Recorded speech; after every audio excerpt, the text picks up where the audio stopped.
Hello dear student, welcome. तो बच्चे लोग, अभी हम लोग जो टॉपिक डिस्कस कर रहे हैं वो नेचुरल रिसोर्सेस है, तुम्हारा बायोडाइवर्सिटी और कंजर्वेशन। तो ये टॉपिक को कैसे पढ़ना है, क्या पढ़ना है, वो समझाता हूँ। देखो, ईवीएस का ये मॉड्यूल थर्ड और फोर्थ जो भी रहेगा, क्लासिफिकेशन ऑफ रिसोर्स। रिसोर्सेस का मतलब जो चीज हम इसको यूज करते हैं, जो हमको कुदरत से भी मिलता है, नेचर से भी मिलता है, इंसान भी खरीदता है। तो there are different types of resource. Resource कितने टाइप्स के हैं? एक है नेचुरल और एक है ह्यूमन। ह्यूमन तो तुमको मालूम है, जो चैप्टर 1 में पढ़ चुके थे। ह्यूमन में क्या गया? पॉपुलेशन आ गया। क्या क्या? तो पॉपुलेशन बोलते इंसान काम करने वाला ना। दुबई में सब शेख लोग हैं, अमीर लोग हैं। काम करता है उधर कौन? नहीं, हम इंडियंस जाके काम करते हैं, हमको पगार मिलता है ना। वैसे अमेरिकन में भी ज्यादा करके सब लोग बाहर से माइग्रेट होकर काम करते हैं। तो ह्यूमन पॉपुलेशन क्या है? इंडिया और चाइना क्या करता है? पूरी दुनिया को लेबर सप्लाई करता है। तो ह्यूमन इंसान भी एक तरफ से रिसोर्स हो गया ना यार।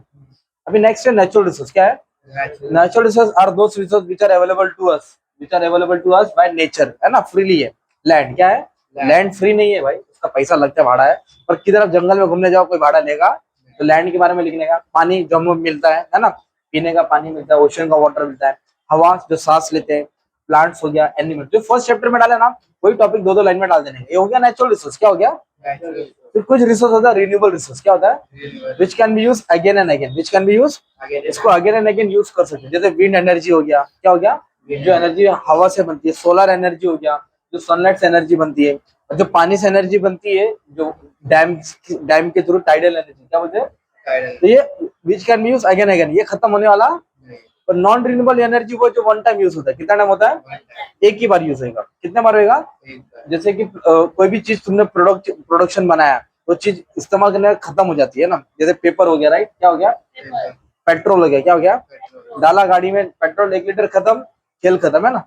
कन्वेंशनल मतलब वो भी एक तरह से वही एग्जॉस्ट, वो लिमिटेड रिसोर्स है। क्या वो ज्यादा टाइम तक चलने वाला। एक टाइम आएगा जो खत्म होएगा, एग्जॉस्ट हो जाएगा। एग्जॉस्ट मतलब क्या हो जाएगा? मिनरल सॉइल्स, है ना। अभी जैसे कि गल्फ कंट्री के पास तेल है ना, तो 100 साल तक रहेगा तेल, उसके बाद क्या रहेगा? कुछ नहीं रहेगा।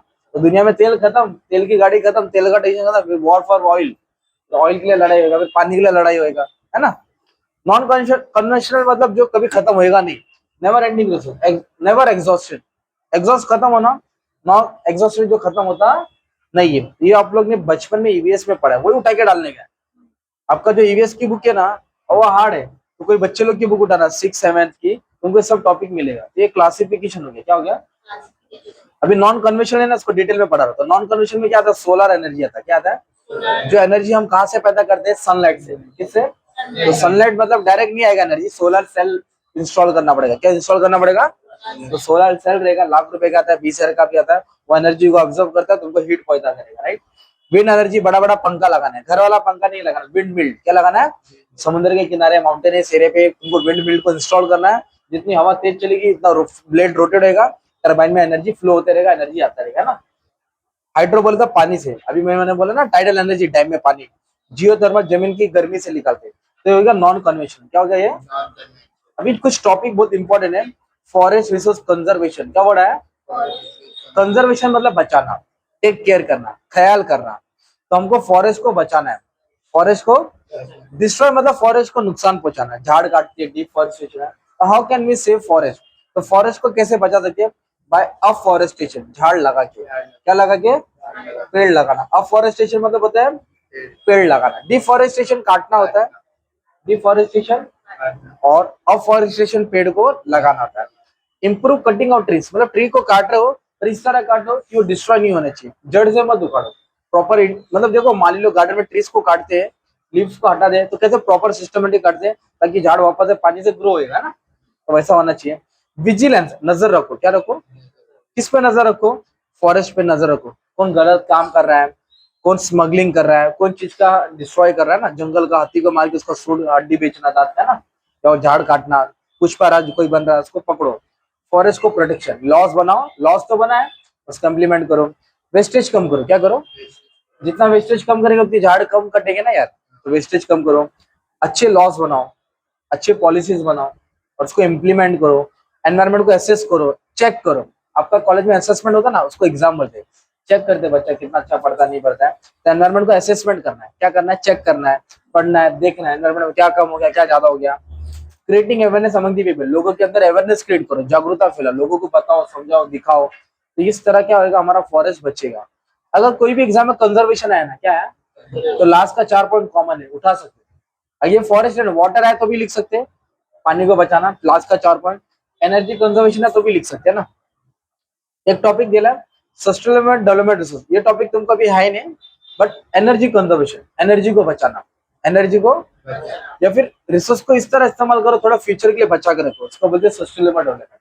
तो एनर्जी को बचाने के लिए क्या करना पड़ेगा, तो हम लोग को प्रेजेंट नीड्स देखना है, आज की जरूरत देखना है, और कल की नीड्स देखना है, और थोड़ा फ्यूचर के लिए बचा के रखना, उसको बोलते हैं सस्टेनेबल। क्या बोलते हैं, अभी किसी पेरेंट के पास सैलरी आती है तो एक ही दिन में 30,000 नहीं उड़ाता है वो, तो मान ली 29 दिन चलाना है, तो सिस्टमेटिकली अरेंज करते हैं और थोड़ा फ्यूचर के लिए सेव करता है। वैसे हमको रिसोर्स को इस्तेमाल करना है, आज इस्तेमाल करो पर फ्यूचर को कॉम्प्रोमाइज मत करो, थोड़ा उसके लिए एनर्जी सेव करो।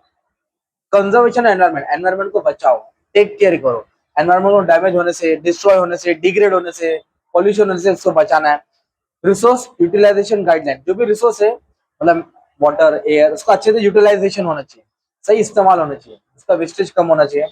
बायोडाइवर्सिटी बचाना, बायोडाइवर्सिटी मतलब प्लांट्स प्रजाति, प्लांट्स की प्रजाति, एनिमल्स की प्रजाति, जो भी बायोडाइवर्सिटी बोले तो प्लांट्स एनिमल हो गया, उसका टेक केयर करना है, उसको डिस्ट्रॉय होने से बचाना है। जैसे कि एनिमल्स है तो उसके लिए जू बना दो, एटलीस्ट वहां तो सेफ रहेगा, वाइल्ड लाइफ सेंचुरीज बना दो, वहां तो लोग प्रोटेक्टेड रहेंगे है ना, पब्लिक जाएगी नहीं, लोग सेफ रहेंगे ना।